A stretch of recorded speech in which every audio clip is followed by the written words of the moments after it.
Good afternoon, Sam. This is John from San Antonio. John from San Antonio. How are you, John? I'm good. I'm good.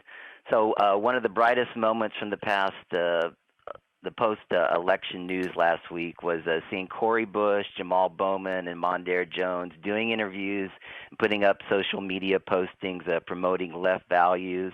I'm hopeful that someday we'll get other progressive candidates who will win their primaries and win in the general election in 1922 and beyond, or in 1922, yes, 2022. 1922, right. Yeah.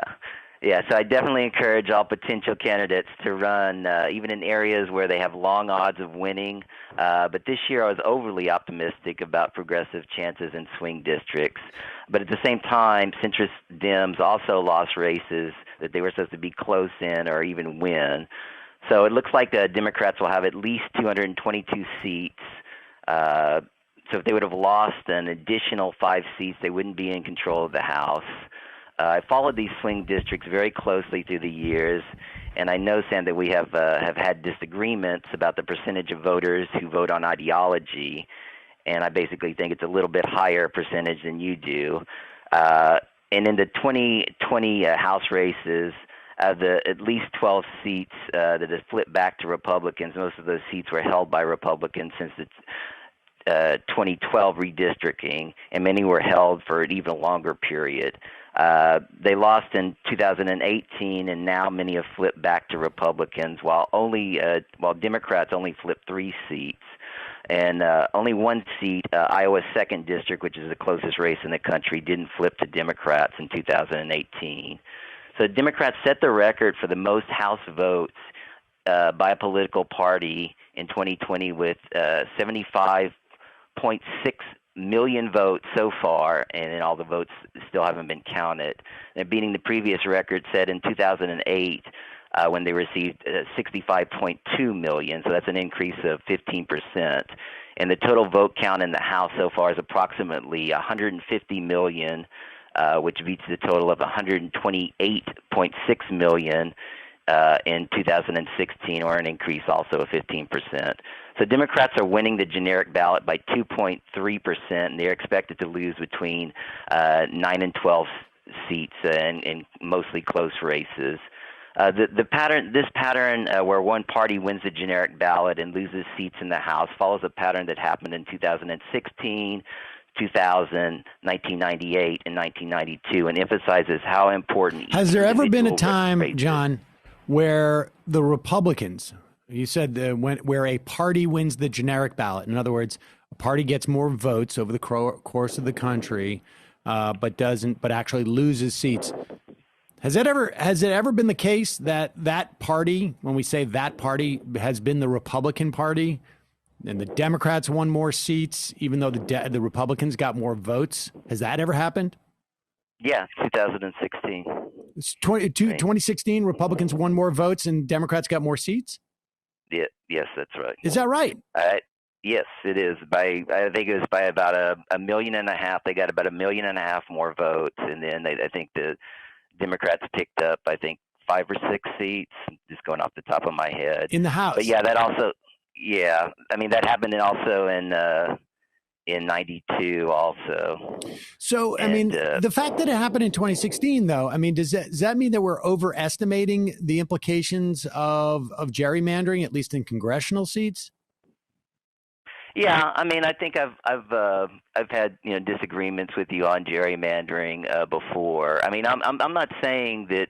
I agree with you that it's a very very bad thing, and I wish every state had commissions that did put out a fair The Supreme Court's going to get rid of those commissions anyways. Yeah, that's true. I'm not being facetious about that. No, I agree. I know you're not. I agree. Like with Ari Berman and all of his. But at the same time, people have always said. I called into this show in August when the Brennan Center said, the only way that the Democrats can win in 2018 is they win the generic ballot by 10 to 12 points, and they only won by 8.9 if I remember correctly, and then they picked up 41 seats. And so because you said the other day that they were going to pick up 6 seats, and I questioned that a little bit. That Republicans were going to pick up 6 seats. Right, because they've already gerrymandered these seats so much. How many did they pick up? Well, I mean, the new seats. I think you were referring to the fact that the for the 2022, races, because they're going to have the redistricting is going to be done again. Yeah. So that's what I was referring to. But I mean, I still think gerrymandering is very bad. Don't get me wrong. I mean, I'm not trying to say it's not bad, but I mean, I just think that these individual races. This also happens a lot, and if you study, elections from all over the world, you'll see vote totals versus, pickups by various parties, and a lot of times the coordination is not very high because, just like this year, Republicans happen to win a lot of close races in these seats. Well, John, let me ask you this: what are the implications? What does it do to any of our priors, mine, yours? I know that you know all mine. I don't know all of yours, but I know that you carefully track my priors. What does it do to our priors that there was this kind of increase in turnout, and yet Democrats did not walk away with it? I don't know. I'm not really sure. I mean, I think a lot of it. This is kind of one of the questions that I was going to ask you. Also, is that if you think that this turnout is going to continue in 2022 and 2024. In other words, is Trump driving this turnout for both Democrats and Republicans, or are we going to go back like if you look at the decade of this. The 60s was a pretty high turnout, era, especially like the 1960 presidential election. But then as you go into the 70s, 80s, and 90s, they were a pretty low turnout era. And I mean, a lot of people will say that's because of the rise of neoliberalism. The common man felt like he didn't have a voice, and so they didn't vote as much. Now, I think in the 21st century, there's a lot more skin in the game with the Iraq War that happened. A lot of people I think that motivated people to vote, and then financial crisis. I mean, just the rise of Trump. Right. I mean, I think just to interject really quickly, I think the key is going to be: is this a period of profound and prolonged political engagement beyond Trump, or the more cynical and I think potentially even more likely scenario, although I'm kind of torn about how it's going to play out, is that once Trump leaves, people are going to go back to sleep. But I just can't see the progressive left doing that for Joe Biden in the way that they did for Obama. Without a doubt.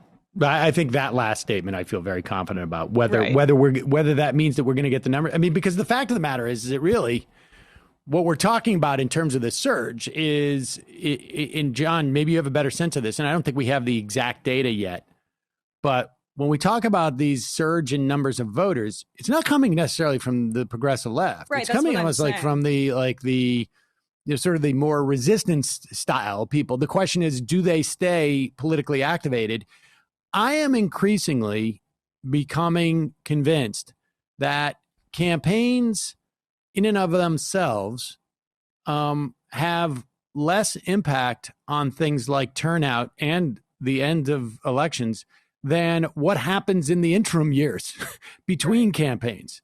And if Biden is successful in making people believe and keeping people attuned to why things don't happen or do happen, then I think we're going to see this type of turnout. But it appears to me that we still have a Democratic Party whose leadership believes their job is to not in any way intrude on the lives of their voters until election day. Well, I mean, does it have to be Biden? I don't know if that falls on him necessarily. Like, it's an odd time because actual leadership of the party, I don't think in the public's mind, in terms of who they turn to for discourse on the party, like I think more people care about what Obama and AOC have to say than what Biden and like Chuck Schumer have to say. I think I don't know if I would say Chuck Schumer, but I mean, look, he's going to be the president. No, I know. He's going to be the president. And it's just like your average Joe or Jen looks at this and just says like, he's the big Democrat now, but AOC, yes, we like I don't remember a time where we had a figure like an AOC, in the Democratic Party. I'm not even talking from an ideological standpoint. I'm talking about from like Obama was like that in his first 2 years in the Senate. I think he was, at the 2004 Democratic convention, everybody was buzzing about Obama. Everybody was talking about him. People forget that he basically waltzed into that position. I don't know. Do people remember?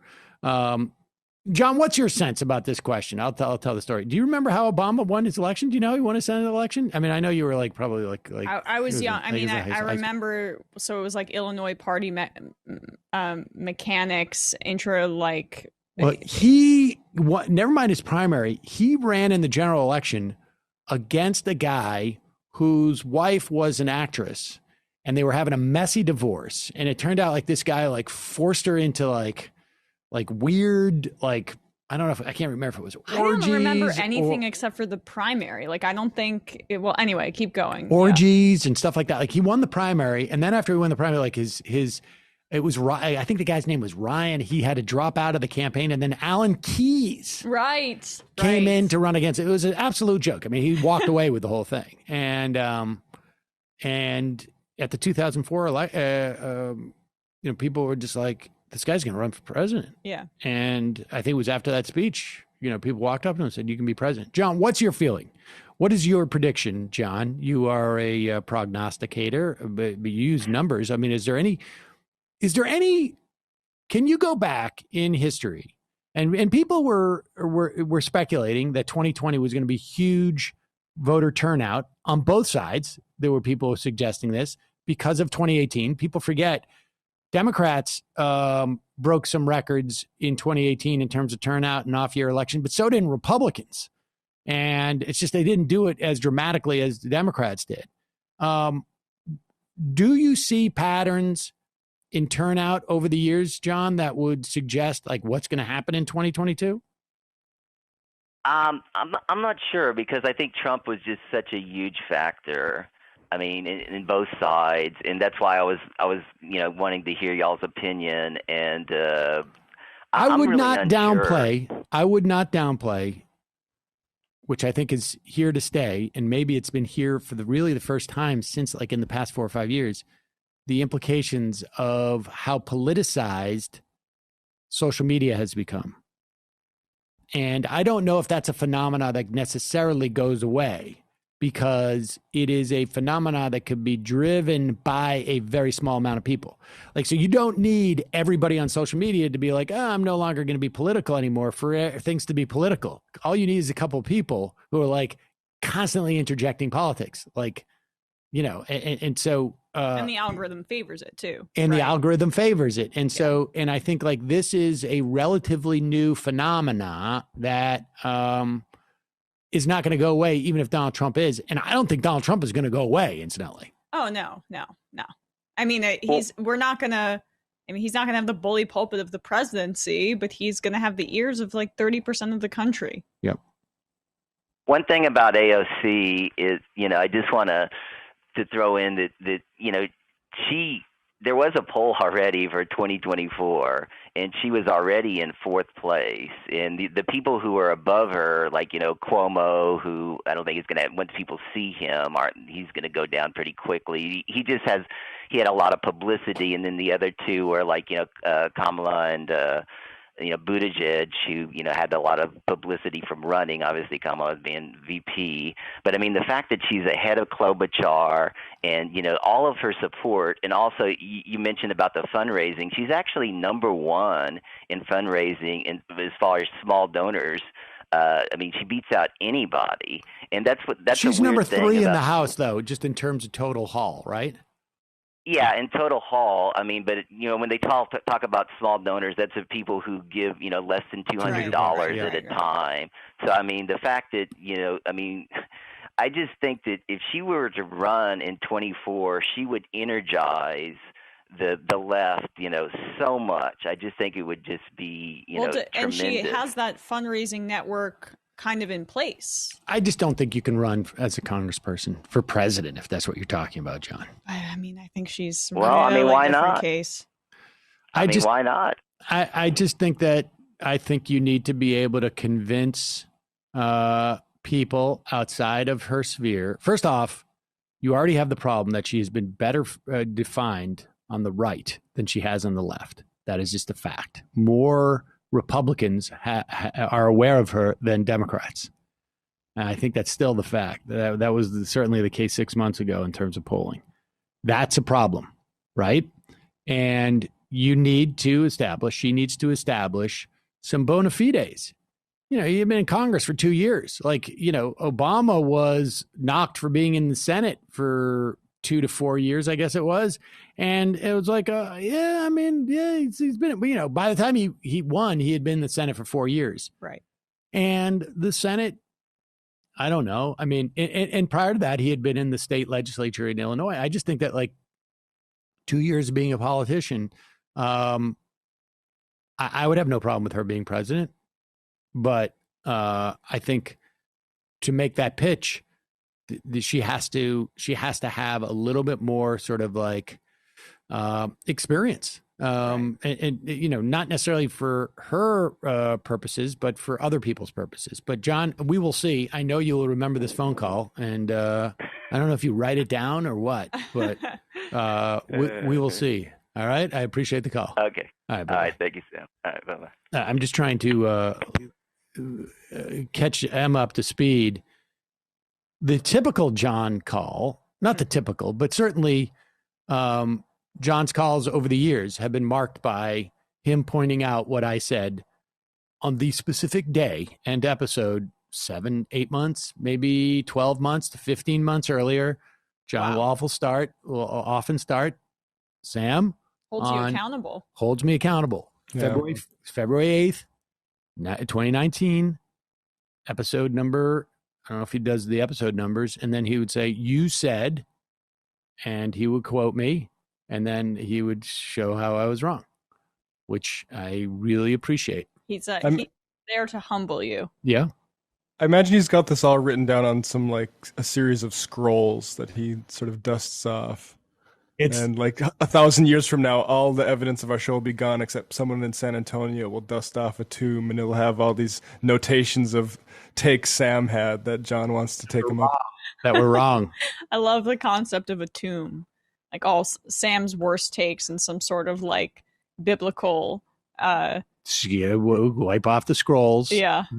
My greatest fear, my greatest nightmare is that one day one of my children will hear a call from John and get the idea that they could do something like that as well to me, and then forget it. It's over, But then what will John do?